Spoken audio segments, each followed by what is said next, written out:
Welcome to the Information Management 360 podcast, brought to you by Archive 360, the industry experts in information management for the digital age. The Information Management 360 podcast delivers thoughtful conversations about compliance, records management, data security, e-discovery, and much more, so you can learn how to better manage and protect your data in the cloud. So let's get started. Welcome to the Information Management 360 podcast. This week's episode is titled The State of Consumer Privacy Legislation, a conversation with Minnesota State Representative Steve Elkins. My name is Bill Tolson, and I'm the Vice President of Global Compliance and e-Discovery at Archive 360. Joining me today is Minnesota State Representative Steve Elkins of District 49B.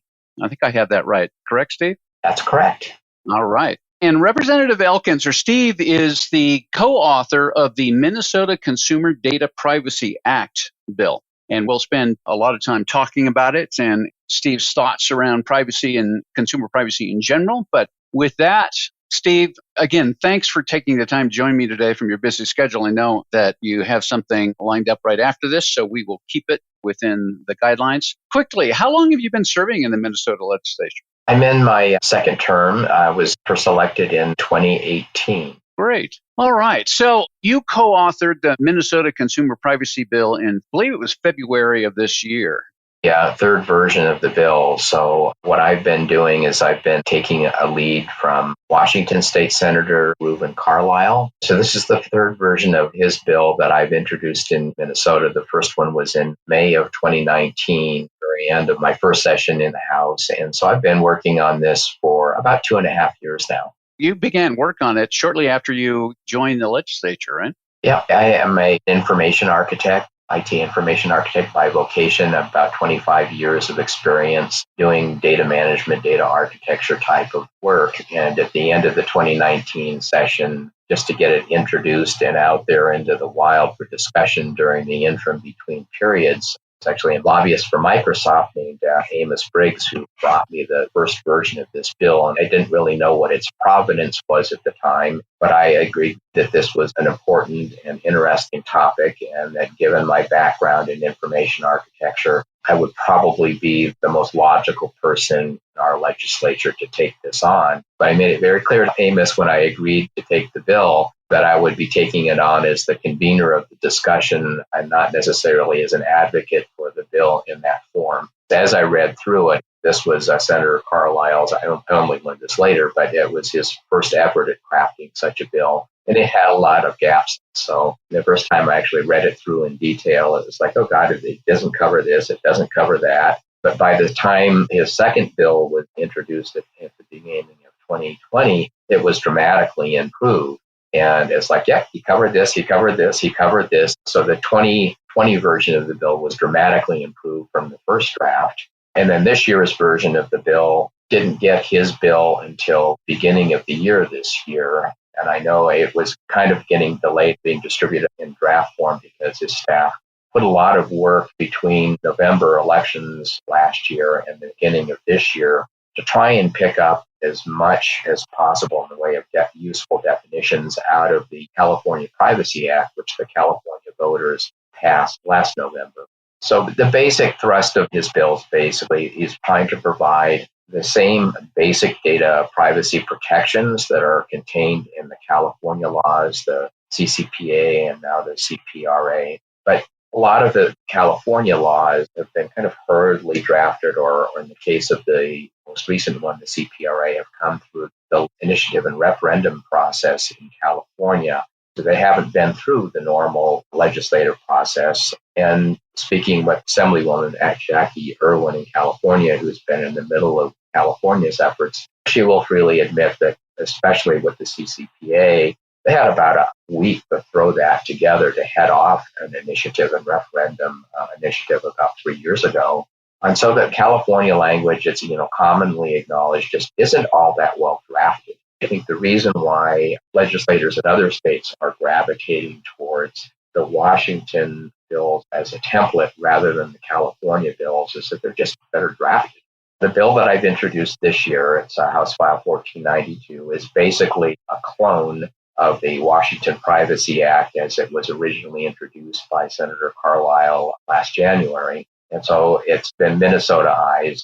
Washington has a tradition of having long preambles on their bills that explain the objectives. We don't do that in Minnesota, so my bill doesn't have that preamble. And of course, all of the references to state laws in Washington had to be changed to refer to the equivalent Minnesota state laws as well. The only substantive change between the bill I have as it was introduced and Senator Carlisle's bill this year is that I generalized somewhat the definition of locational data privacy, the specific location. A lot of the legislation that's out there, I think in California as well, will draw these arbitrary quarter mile or third of a mile circles around a place and say you can't report on a person's location within this arbitrary circle.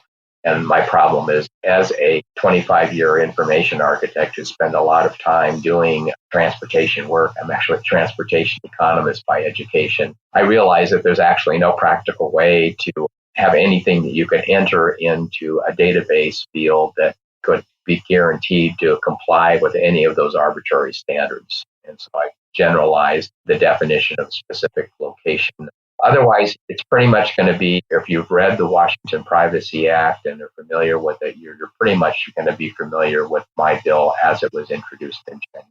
Well, that was a question I was actually wondering yesterday, was with the kind of ongoing failure of our federal government to really do much on privacy. The states are starting to do their own thing. Like you say, Virginia and California, Colorado, where I'm at, passed a bill. And then Connecticut, New York, others that I've had a little interaction with, they're all trying to bring up their own bills. And in talking to industry people, everybody's worried that we're going to have 50 plus state bills that are wildly different or even slightly different, and it's going to be extremely difficult for industry to kind of keep track of all the various differences.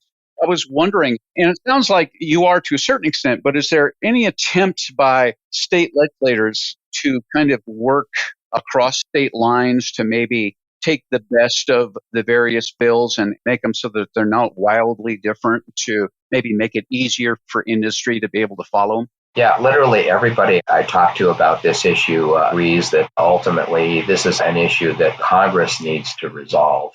The problem is that everyone that I talk to about this issue also agrees that there's not a snowball's chance in hell that Congress is going to do so anytime soon. Yeah. As a result, the states are serving their traditional role as the laboratories of democracy. But we are all very cognizant of the greatest fear in the business community is that we are going to end up as a result with this complete hodgepodge of 50 completely different state level bills, and that it will be hard for national businesses to conform to all of them. I think that's why, so many of us are actually gravitating towards Senator Carlisle's bills as a basic framework. So that the bills that passed in California and Colorado this year are both based on the Washington Privacy Act as a foundation. So the National Conference of State Legislatures has put together a comparison. In their case, they put together about a 45-page, very detailed comparison of definitions, provisions, and a significant number of the bills, individual bills that are being introduced in the individual states are built on the Washington Privacy Act. That's the reason why I asked the lobbyist from Microsoft, why are you bringing me this bill? Why is Microsoft interested in having a state level bill? And he said, we're trying to peddle this Washington bill as a state template so that we don't have to comply with completely different bills in every state. Well, that makes a lot of sense. A lot of us are speaking with each other at this point. The National Conference of State Legislatures had a data privacy summit in Alexandria, Virginia in September, and I provided an opportunity for many of us who are working on state level legislation to meet each other in person for the first time and collaborate. You mentioned the state of Connecticut as a bill that is pursuing a different approach, but I'm in contact with Senator James Maroney there, who's taking the lead. In fact, we have a conference call that he's organized for Monday, 20th, where a bunch of us who are working on this legislation are going to get together and compare notes on what we're doing. That conference you mentioned, I actually had a call with Colorado State Senator Lundeen yesterday, who's one of the co-authors of the Colorado Privacy Act. And I mentioned that I was going to be recording a podcast with you today. And he said, yes, I remember meeting Steve at, I think it was the same conference you mentioned. Yeah, he was there, and Senator Bob Rodriguez, who's a Democratic co-author on that, also present. I got his business card right in front of me, and I think he's actually part of the group that we'll be getting together on Monday. I have an agreement from Senator Lundeen to record a podcast next month with me around the Colorado Privacy Act, and I'll follow up with Senator Rodriguez as well. And I have worked with, at arm's length, with the Connecticut and New York legislators, authors as well, just offer a little opinion from a vendor's point of view. But, one of the things I wanted to ask, you said that, yes, obviously the states are working together for all the reasons you already talked about, or some of the states are. One of the things, and I've been obviously following the CCPA and the CPRA since it kind of emerged as something to pay attention to. One of the things, obviously, in the CCPA were some interesting provisions that obviously, well, not obviously, but that wasn't in your bill. I don't think was in the Washington bill or even the Virginia bill or so forth, was the idea of private right of action, of a look back period with the California bill, and then the idea of presumed damages. Did you think about any of those as to whether they would make sense for Minnesota? The private right of action is probably the single most controversial issue related to these bills.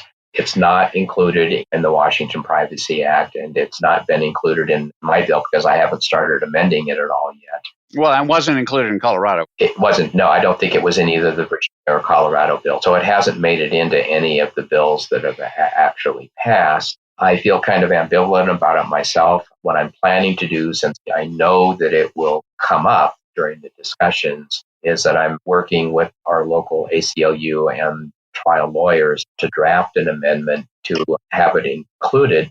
And in the Minnesota State Legislature, my bill will have to make two stops. We'll start it in the Commerce Committee, and then I'll have to move from there to the Judiciary and Civil Law.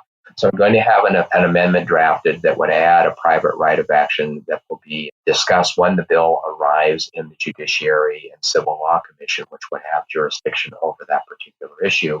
And we'll chew it up there and see what happens. But I'm not going to fall on my sword on this either way. I want to get a bill passed. And if that is going to turn out to be a huge obstacle to getting the bill passed, it's an issue on which I'm willing to compromise either way. I know this issue is the main reason why the bill hasn't passed in the state of Washington itself.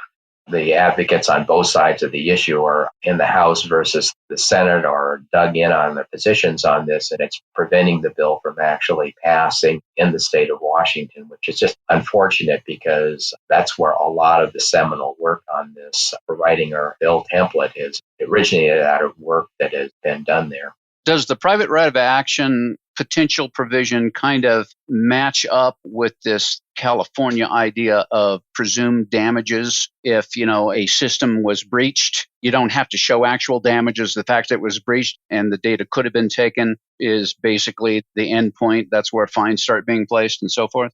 I really haven't dug into that part of the California bill that closely. That hasn't shown up anywhere else, including in the EU's GDPR, which is kind of the granddaddy of them all. But this idea of presumed damages, you don't have to show actual damages. Just the fact that a breach occurred means that there probably will be damages. Therefore, you're going to start paying right away. Most states already have breach laws under which that kind of stuff is considered. One of the things I'm starting to look at is, should the existing breach law be integrated with this bill? So that's one of the things I'm going to be looking at. Since I took on this project, as soon as you introduce one of these bills in any state, industry immediately descends upon you. At this point, I have an email notification list related to this bill that has over 70 stakeholders. But this one, nobody has really lobbied me that much on this particular issue. One issue I think that was raised from the Virginia bill is about providing an ability to cure, whether it's a breach or other violation of the privacy bill. And I'm disinclined to include an ability to cure provision in the bill, but it is one issue that I'm studying more closely. Yeah.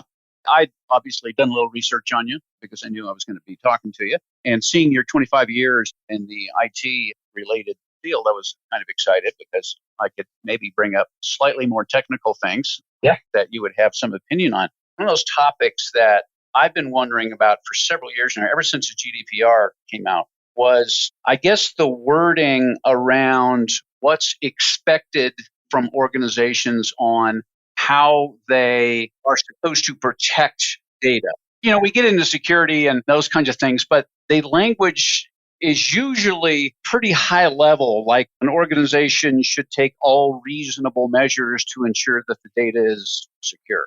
Glad you're bringing this up, actually, because that is, in fact, the one area where I think that as a longtime information architect that I can bring some unique value to the table. There aren't a whole lot of experienced information architects in state legislatures around. Right. In the Washington frame, there is a section that talks about companies having to write up an annual assessment of their efforts to protect data and protect its privacy. And that's probably going to be the one area that I put a lot of effort into. I should say, man, I'm at a point where I've been, collecting all of this feedback for 2.5 years now. I still have people reaching out to me. I'm going to be meeting with some folks from the Electronic Frontier Foundation on Friday, but after that, I've called a timeout. I've let my collaborators in terms of drafting the bill, House Research, and in our revisor's office here know that if you guys can clear some time on your calendar for me, from this Friday on through the end of the year, I'm pretty much going to retreat to my man cave in the basement and just be working on amendments to the bill. And a lot of them are going to be related to this topic. So I intend to, in that annual assessment section, ask companies to describe in much more detail than any of the other legislation I've seen so far, what are you doing to include data privacy by design principles in your policies? That's exactly what I've kind of been complaining about. I'm a member of the Cybersecurity Tech Accord, which is a worldwide organization of companies that work with the UN and work with the EU and others around privacy and cybersecurity and stuff like that. I've brought this up with them as well. And I realize at the legislation level, you don't want to be seen as advocating specific vendor technology, that you just can't do that. All the other vendors wouldn't like it. I mean, the SEC Rule 17 for financial services gets a little close to that with worm storage and all this other kind of stuff.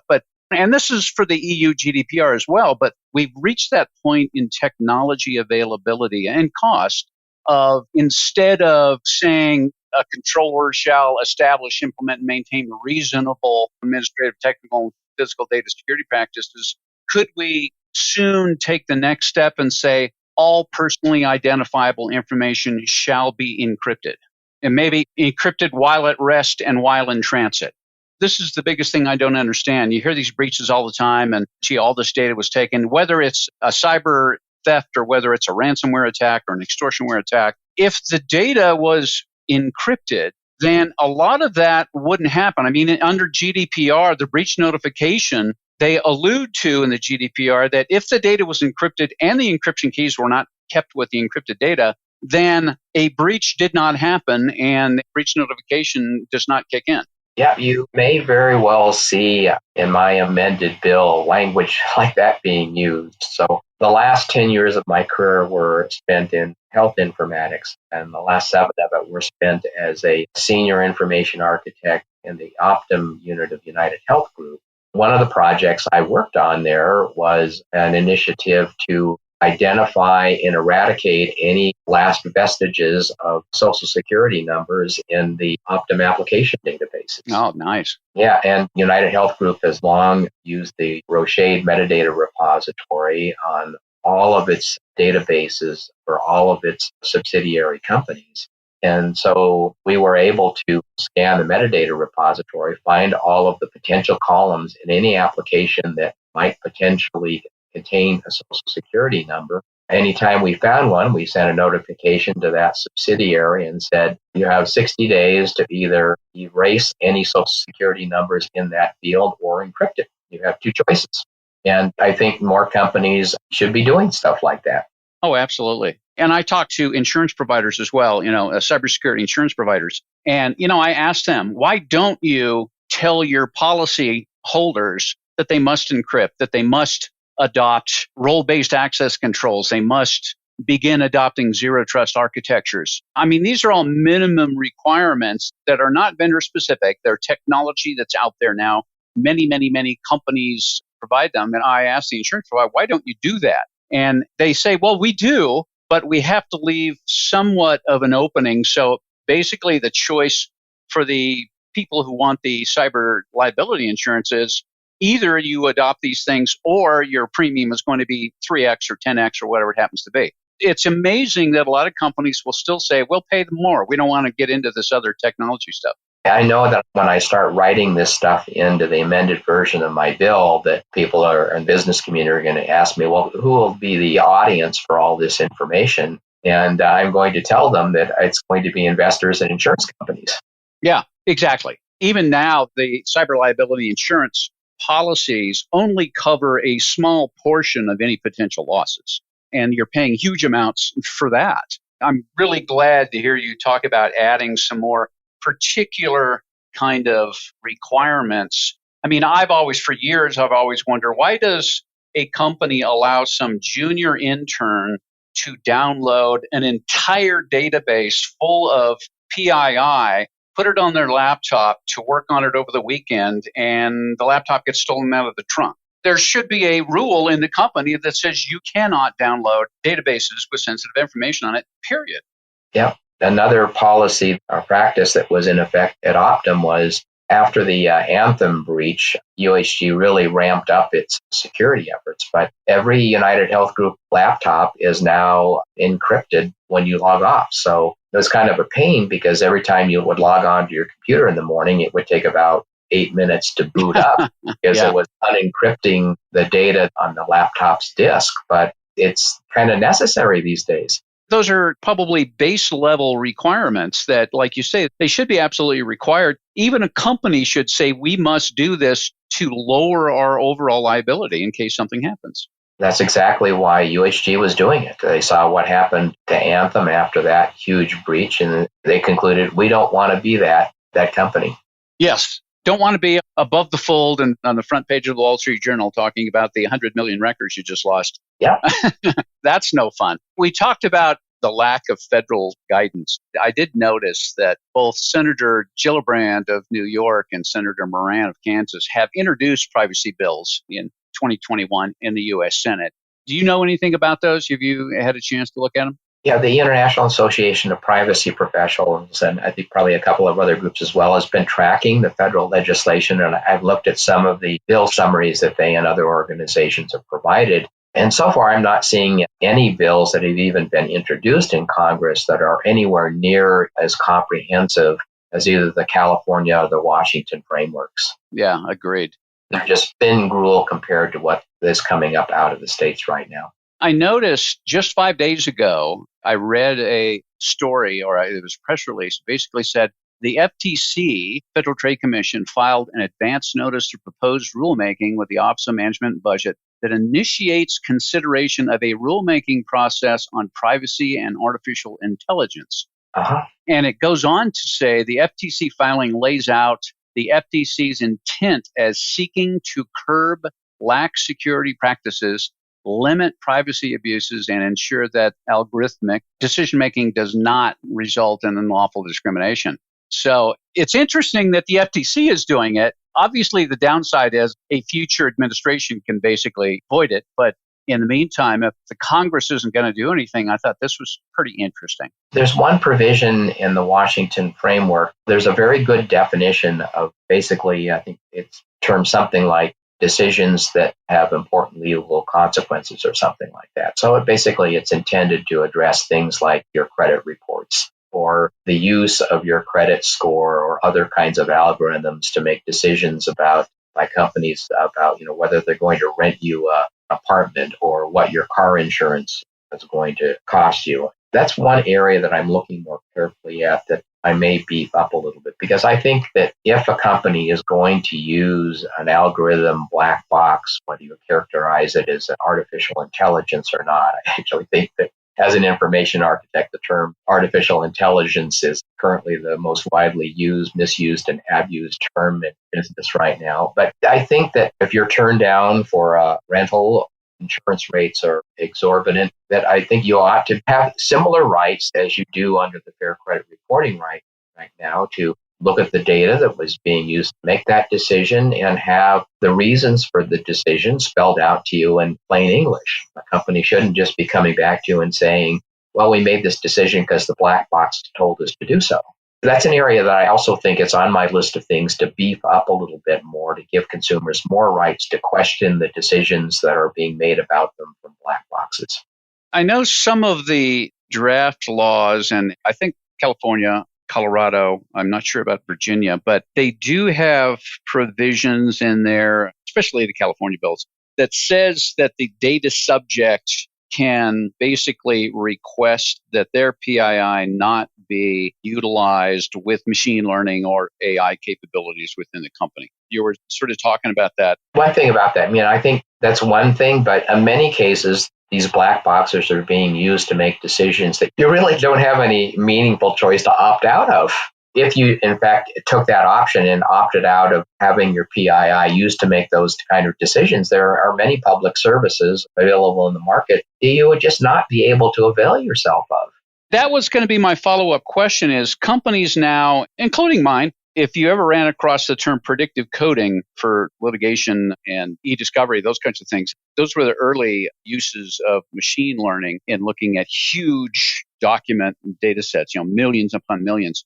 And very successful. Actually got the U.S. courts to adopt the use of this machine learning for doing automated review versus hiring contract attorneys for 2,000 hours to do it. But what I was going to say is now companies, especially because most companies are relying on cloud platforms, like the Microsoft Azure, like AWS, like Google, like Oracle, that have this huge layer of technology stacks. For example, in Azure, they have various technology capabilities, including a very robust machine learning and AI capability, which a lot of companies use now. But my question is this. Soon, companies are going to be utilizing machine learning and AI to do a lot of their automation around their data. And is it realistic to be able to tell, for example, a company that is utilizing California data subject PII to say, well, no, you got to take these guys out of that? I'm not sure in the near future that's going to be doable technology-wise. What do you think about that? Yeah, I think there's a lot of discussion about how meaningful opt-out provisions in these bills really are, just in terms of the practicality of their implementation. Very few people are actually opting out, very often under the California laws, which have now been in effect for a year or two. And that's causing some amount of consternation among state legislators who are working in this field. California has given California consumers some of these opt-in or opt-out rights concerning their personal data, but not that many people seem to be taking advantage of them, which to suggest that there are practical obstacles to the effective implementation of these laws the way they've been written so far. So that's an object of quite a bit of discussion right now. And I think that you have this Colorado law that I think is trying to get at some sort of universal opt-out mechanism. Right. I read last week or the week before, it was an IDC report that was talking about DSARs or data subject access requests, as part of, I want the right to be forgotten. You got to tell me what kind of data you're holding on me. That the average U.S. company is receiving around 157 of those per month, and that the average cost of responding to the DSAR is around $1,400 each, just in time and all that kind of stuff. Obviously, that's going to keep going up. And, I look at that as cost of doing business. I mean, to protect the privacy of people, you're going to have to spend money to do it. You're going to have to pass costs along. That's the way it goes. But, you have to secure that data. And I think companies, organizations, hopefully are getting a wake-up call that says you've had, since GDPR started to come out, to start thinking about how you protect data, transfer data around, all of those kinds of things. And companies are now starting to offer some pretty good solutions around that. And it all comes down to a simple rule when you're talking about information governance or information management. You can't manage your information if you don't know what you have. Did you read the story in Wired a couple of weeks ago about Amazon? Yes. I thought that was, again, from the perspective of a longtime information manager, I don't know whether the allegations in that story are true or not, but the point is that whether they're true or not, the kinds of things that were described in that story were appalling and should never happen. For our listeners, I mean, basically that story said that Amazon on the sales side, not the AWS side, really didn't know what data it had or where it was stored. Having come out of an organization like United Health Group, where they have this universal global metadata repository, where clearly the company does know all of the data it has and has the tools that allow you to find it, that ought to be a basic best practice for any company, is that you got to know what data you have and how to find it. How do you comply with regulations, or any of the regulations from the federal, state, local governments, if you don't know what data you have? Yeah. And I've been saying this for several years now, is 80% of all data within an organization is sitting on individual laptops and workstations. The IT group, the company centrally has no idea what that data is, whether it has PII in it, whether it has IP, whatever. And I think we're eventually, and I've been saying this for a couple of years now, where a company's going to have to move toward managing all data, not just records for regulatory retention requirements or whatever, but because of e-discovery, because of the privacy regulations and all kinds of other things, you have to know all of that data so that you can act on it. If you get a right to be forgotten request, delete my information, and you go to the central repository and say, yeah, we deleted it off Salesforce and we deleted it off the file servers, but there's numerous copies sitting on laptops and stuff, you're in violation. Yep. At United Health Group, because there was such a culture of good data management, the Optum side of the business in particular was growing rapidly through acquisition. Most of the companies that Optum was acquiring did not have such rigorous practices. And I can remember working on projects, healthcare projects in Optum Health, where an employee of a new acquisition that was involved in the project, people would be sending me spreadsheets with patient data, with PII and protected health information on spreadsheets. Every time there was a new acquisition, there always had to be an orange washing process to make sure that the people who work for these companies that were being acquired were properly acculturated to the culture of data protection. And you don't send people's PHI around on spreadsheets. Especially with the fines involved with HIPAA and high tech. And it's like, wow, that's where security really needs to be absolutely rigorous, because that PHI is the most sensitive data that a human can be associated with. I once worked on a project for a financial services company where all of the programmers who were developing software for product management memorized the social security number of the company's largest insurance agent, because he had such a diverse client base that the data for his brokerage firm had the most interesting and useful test cases. Wow. Getting back to some of these new provisions that could be added to privacy bills. One that I was really interested in, I think it was the 2020 privacy bill that was put forth in New York State. And, nothing generally out of the ordinary. It didn't make it out of the legislature that year. But one of the interesting things, and I hadn't seen this before, was it had a data fiduciary provision in it. Have you run across that? Do you have any thoughts on that concept? I have not heard it referenced in that way, but I think that that's potentially a useful construct. It said the data fiduciary obligation prohibits the use, processing, or transfer of the citizen's personal data without their documented consent, and requires the business to exercise the duty of care, loyalty, and confidentiality expected of a fiduciary. I like that. I thought that was really interesting and difficult for companies, because all of a sudden, you could be asking yourself, well, gee, if we're going to use all this PII and marketing campaign or a sales campaign, how does it benefit the individual data subjects? And does it? I think trial lawyers would have a field day with something like that. But it does put that notice up. Yeah, no, I'm on the Commerce Committee here, and anytime the word fiduciary appears in any legislation, the business community goes berserk.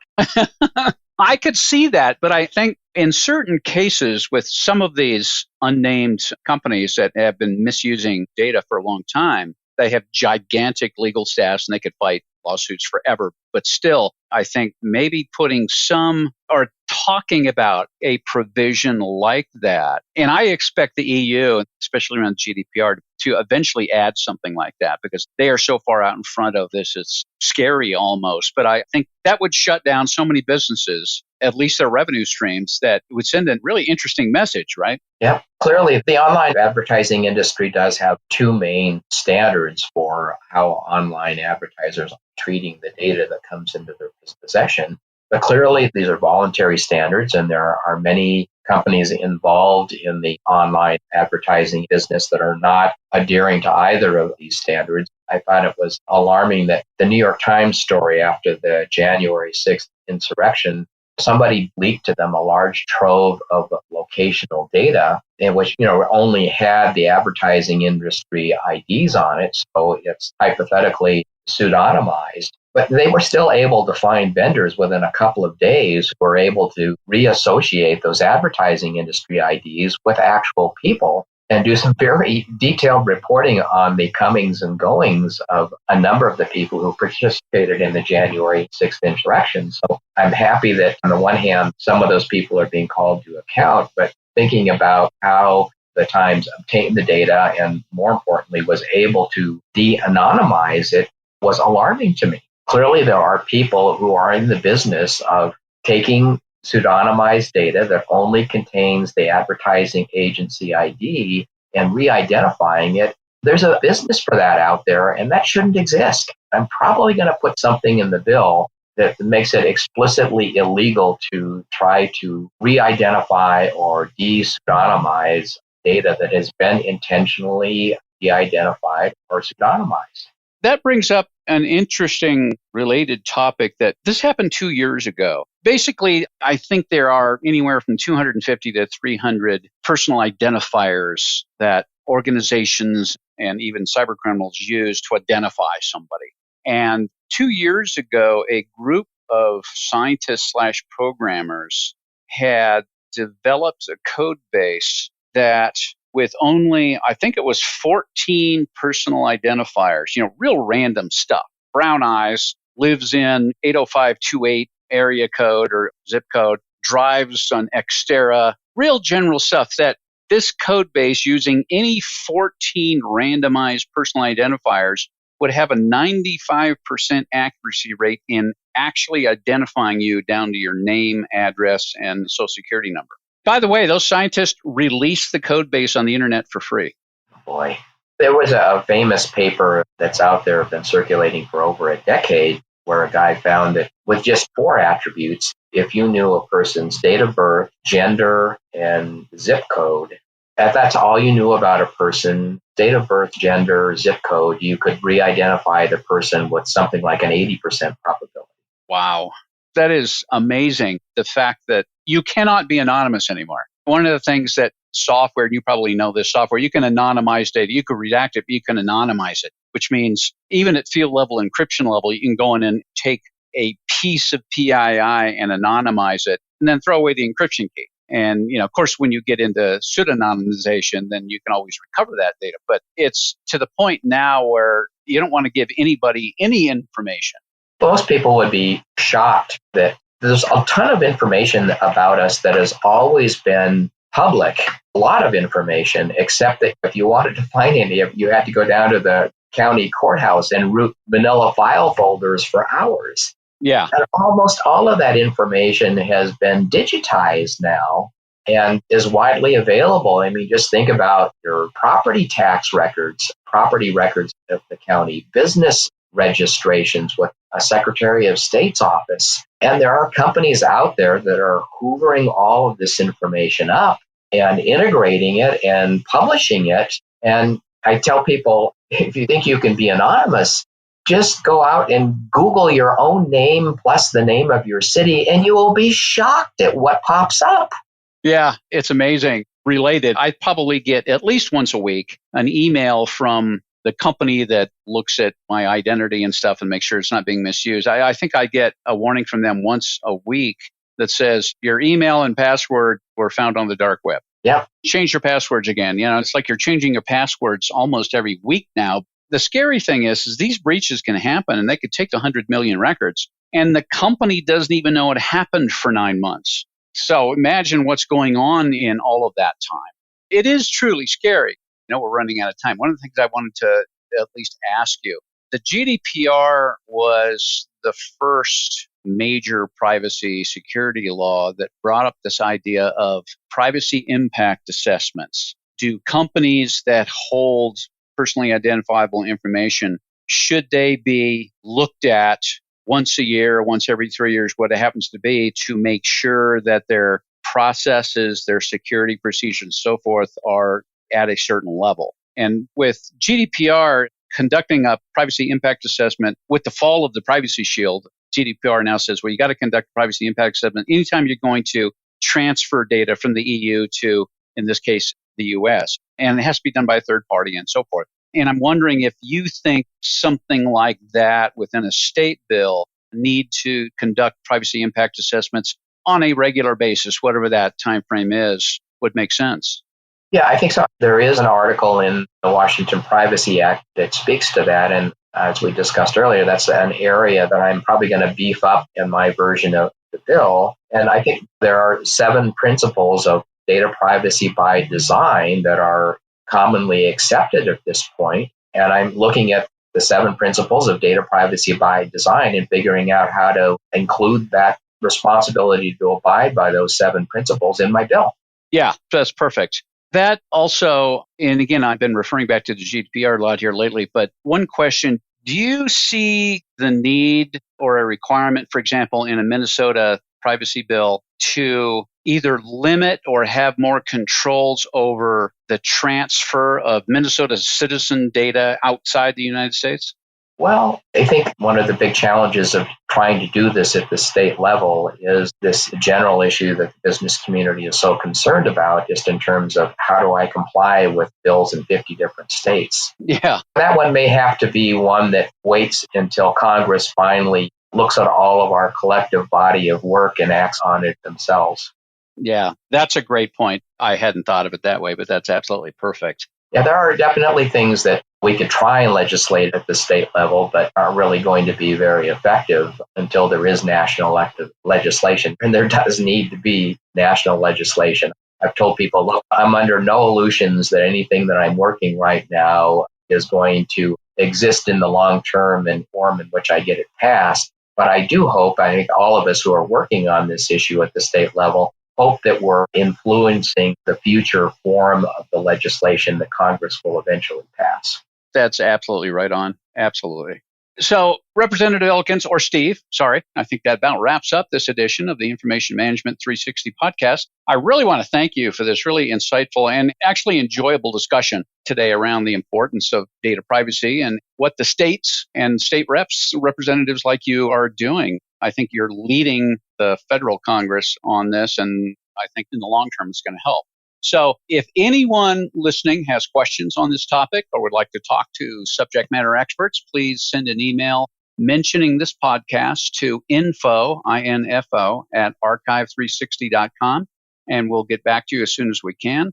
Also, check back on the Archive 360 resources page for new podcasts with leading industry experts on a regular basis. And also, you can search iTunes, Spotify, Google for these podcasts as well. In fact, and I think I mentioned this, but I'll mention it again, next month I'll have Colorado State Senator Lundeen, the co-author of the Colorado Privacy Act, as a podcast guest as well.